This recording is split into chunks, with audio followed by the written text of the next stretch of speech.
Earlier today, officers from multiple agencies were involved in searching to apprehend an individual related to some incidents that occurred throughout the city of Rochester and the county. So as part of that, they located the male just before 1 o'clock today outside of a residence behind me here on Milburn Street. During that time, when officers approached the male, at some point weapons were introduced and shots were fired. That male has ultimately been struck by at least one round fired from the officers that were involved in this incident. That male has been pronounced deceased here at the scene. So as of now, there's multiple agencies here. That's why you can see quite a bit of activity behind me. As these agencies work through to figure out what the circumstances that led up to the shooting. Thankfully, at this point, no officers have been injured. And again, it's an adult-aged male that tragically has been pronounced deceased here at the scene. And we'll have more information up for you folks as we work throughout the day. I know the big question that pops up is we have a school that's behind us. We're working with the school district right now to ensure safe dismissal of all the students. But at this point, everybody involved in the incident is accounted for. There's no suspects at large. There's no ongoing danger to the community. We are going to have the street shut down here for quite a while as this investigation unfolds. What was the incidents that this man was involved in? So I'm not going to get into those yet. We're still working to determine.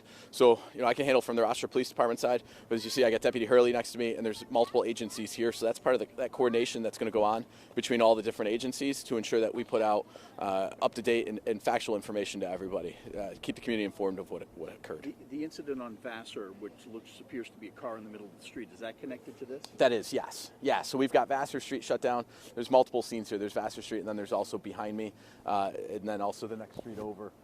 So we're going to have those, again, this kind of area is going to be locked down for a little while we continue to investigate. You mentioned that you're working with RCSD as far as the dismissal goes. How does that typically work, when an instance like this does occur? So working with it, as you can see, we've had some parents arrive on scene. What we're doing is we triage to a specific area of the school that doesn't involve going through the scene. That it also involves keeping the children safe. So coming out in one area, having the parents come pick those children up and safely evacuating them in an orderly fashion versus having all the parents rush here all at once, where all the students come out at once. We're trying to work them through in what would be the most appropriate and simple way for those students. Greg, walk us through officer-involved shooting. RPD, I assume, was the agency that was involved with the discharge of firearms. Do you guys then hand over that part of the investigation to another agency here? How does that work? Yeah, so as we investigate any officer-involved shooting, there's two investigations that are unfolding, right? Number one is a criminal investigation, and then number two is also an internal investigation. So the criminal investigation goes to any crimes that were committed today, and then the internal is to ensure that our officers all follow departmental policies and ensure that it was within our training and our guidelines. So again, that's all stuff that we'll be able to put more out on later, and as we go through this, we'll be able to identify what agencies were involved. We'll be able to identify more information about the suspect, things along those lines. So give us a little time. Wanted to get some basic information out to everybody. Thank you.